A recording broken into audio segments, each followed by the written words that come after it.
Alô galera do quarto ano do ensino do magistério do Colégio Municipal da Adustina. Hoje nós vamos falar de literatura brasileira. Mais precisamente, vamos falar sobre a Semana de 22, a primeira geração modernista. Então nosso tema de hoje é o modernismo. Então vocês sabem, nós estudamos anterior ao modernismo um período chamado de período de transição, né? O pré-modernista, o pré-modernismo, com aqueles escritores Euclides da Cunha, Graça Aranha, Augusto dos Anjos, né? Então, esses escritores que eu citei, e mais alguns, Monteiro Lobato, eles eram escritores do pré-moderno. Quer dizer, entre 1901 a 1922, com o surgimento da primeira Semana de Arte Moderna que foi feita lá em São Paulo. Ok? Lembrando que esse período de transição entre as gerações do século XIX ao século XX, ela se deu como uma tentativa de rompimento. Tentativa não, o objetivo deles era romper com essas tendências literárias do final do século XIX e com base nas ideias das vanguardas europeias, ocorreu esse período chamado de pré-moderno, onde houve uma mistura de ideias, né, de escritores, de poetas, de romancistas, de contistas do período, de tentar provocar um surgimento de uma literatura onde tivesse como base fixa os temas ligados à nossa sociedade e à nossa língua. É o que nós vamos ver aqui. E tudo isso se concretizou, foi a partir da geração, da primeira geração, da primeira Semana de Arte Moderna, que aconteceu em 1922. A gente cita aí geração de 22 justamente por isso, por causa do ano 1922. Essas foram três gerações. Uma geração de 1922 a 1930, uma de 1930 a 1945 e outra que é de 1945 adiante. Então, são três gerações. Hoje, especificamente, nós vamos falar sobre a primeira geração, também conhecida como fase heróica, e também conhecida como geração de 22, ok? Então, dá continuidade às ideias difundidas pela Semana de Arte Moderna, porque a Semana de Arte Moderna foi o pontapé inicial para o surgimento deste modernismo.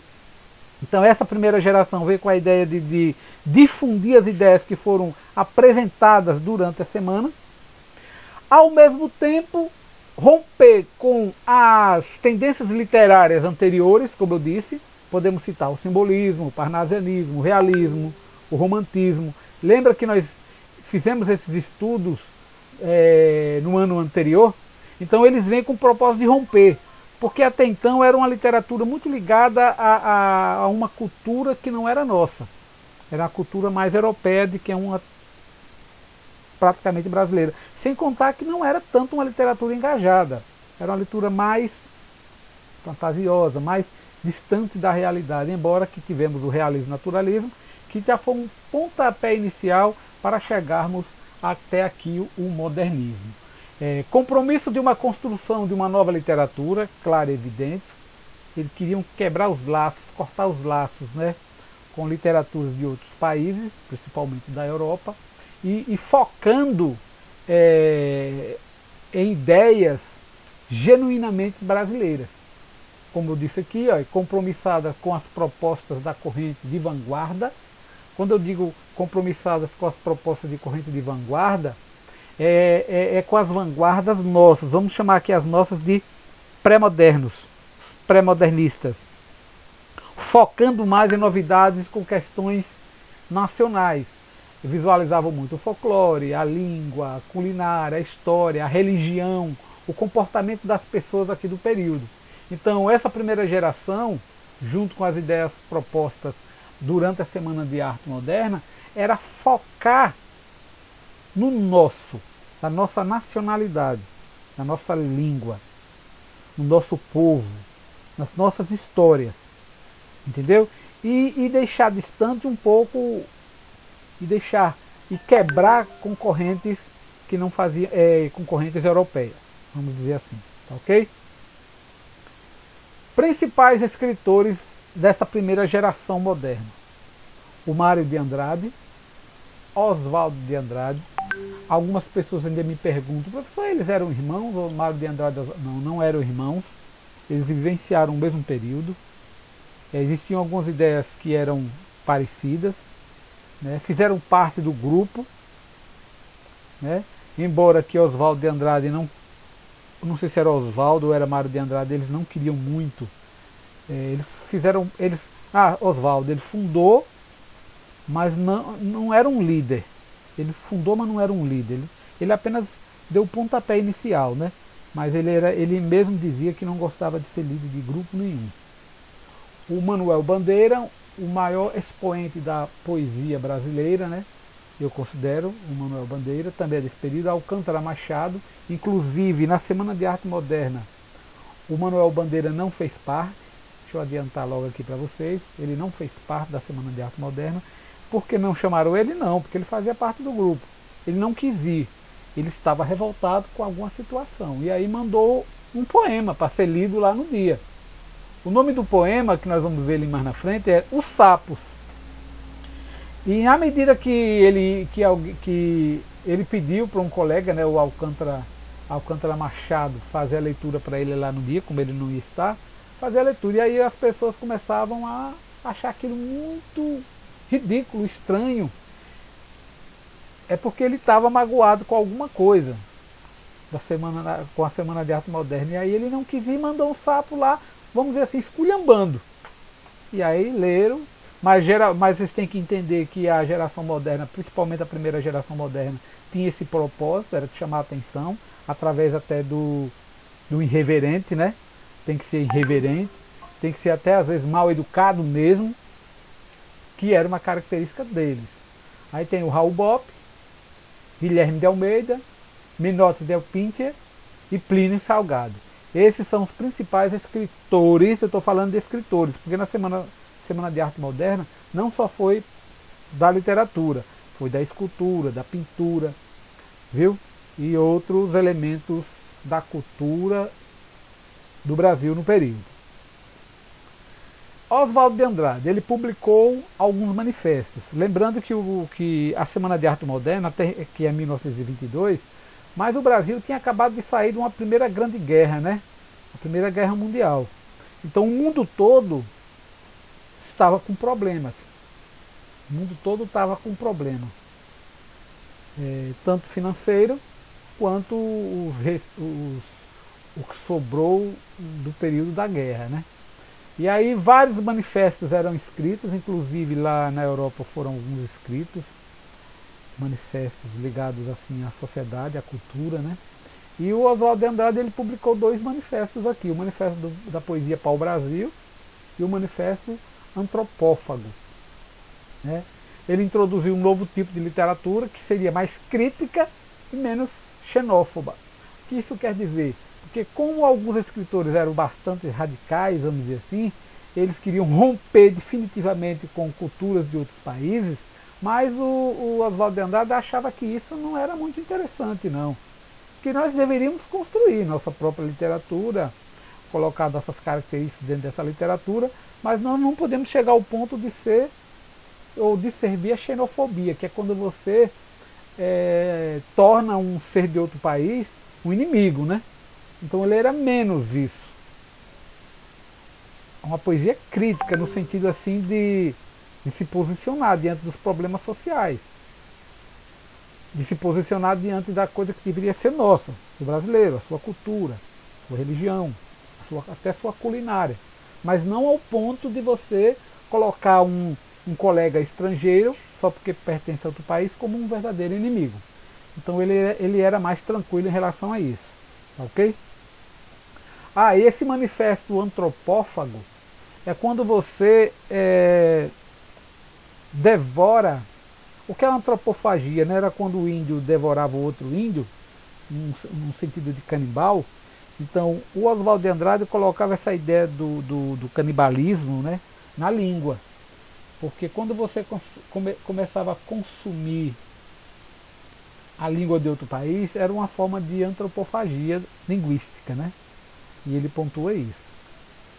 Já o Mário de Andrade, assim como Oswaldo de Andrade, também é um estudioso da cultura brasileira, né? Da fauna, da flora, do folclore. Só que o Mário de Andrade ele era mais, vamos dizer assim, problemático. Ele tinha uma postura iconoclasta. O que quer dizer isso? Quebrar uma imagem. O que é quebrar uma imagem? É você destruir uma imagem, não uma imagem falando assim, imagem como a gente tem de uma escultura, né? De um santo. Não é essa imagem que eu estou falando. A imagem que eu estou falando é uma imagem que foi atribuída a determinada... Por exemplo, a imagem de um presidente, a imagem é uma imagem de um louco, aí tinha Lula que era a imagem de um pobre, e aí tinha outro... Essas imagens que eu estou dizendo, então ele destrói essas imagens. Tudo aquilo que você pensava que era aquilo, na visão do Mário de Andrade, não é aquilo. Aí, nos seus textos, ele destrói aquela imagem que você tinha sobre determinada coisa. Sua reflexão, sua ideia que você tinha sobre determinada coisa, ele acaba destruindo. E até em tom irreverente, viu? Como eu coloquei e pontuei para vocês aí, ó, desrespeitoso. Leiam Macunaíma. É um livro de Macunaíma, é um livro dele. Vocês vão adorar o livro. A linguagem é uma linguagem complicada, viu? Porque ele mistura vários termos da língua brasileira do período, misturado com língua indígena, com língua africana, com língua venezuelana, com um bocado de língua lá. O folclore, a cultura, ele faz uma mistura de tudo. Agora é super interessante. Assim, tem muitos termos pornográficos, embora que ele usa também muitos provérbios não religiosos, provérbios que são ditos populares, viu? Dentro do Macunaíma. Só que dentro do Macunaíma, com as suas obras de Mário de Andrade, ele faz uma reflexão do caráter psicológico, até do próprio brasileiro, e social. Por exemplo, lá no Macunaíma tem um personagem que o nome é o próprio Macunaíma. É uma personagem principal. E o Macunaíma ele é tido como um anti-herói. Anti-herói, mas nos Estados Unidos, nos países tem herói. E a gente tem um anti-herói, e é considerado o primeiro herói brasileiro, viu? É um anti-herói. Porque ele é preguiçoso, mentiroso, falso. Agora ele é mulherengo, ele é sensual. Então ele tem todas as malícias, que, segundo alguns estudiosos da literatura, diz que são características do povo brasileiro. Então olha que fama a gente tem para o mundo, quando o Mário de Andrade coloca numa situação dessa. Mas aí vem a pergunta, ele mentiu? Acredito que não, né? E aí nós vamos ver agora o poeta. Esses outros citados anteriormente, Oswaldo de Andrade, Mário de Andrade, eles eram mais romancistas. Isso não quer dizer que eles não produziam também poesias, não, produziam. Mas o Manuel Bandeira era essencialmente poeta. É tanto que ele é considerado, como vocês estão vendo aí na tela, um dos principais poetas da literatura brasileira. Na minha opinião, ele é o maior. Aí vem também Carlos Drummond de Andrade, né? Outro fenômeno da poesia. Aí na obra Cinza das Horas, que foi publicada em 1917, bem 5 anos antes da Semana de Arte Moderna, no período pré-moderno. As ideias de Manuel Bandeira já eram as ideias, né? Só que ele trazia nesse texto de 1917 características ou influências do parnasianismo e simbolismo do século XIX, do final do século XIX. Então, para você ver que as coisas não há um rompimento, rompeu, parnasianismo ficou para lá, modernismo ficou para cá e está separado. Não é bem assim. Dentro do próprio modernismo existem características de escolas literárias anteriores. O que não deveria era prevalecer sobre o modernismo, mas que eles absorviam, porque como é que eles iam fazer uma coisa do zero? Isso não existe, né? Tinha que ser com base em alguma coisa, ok?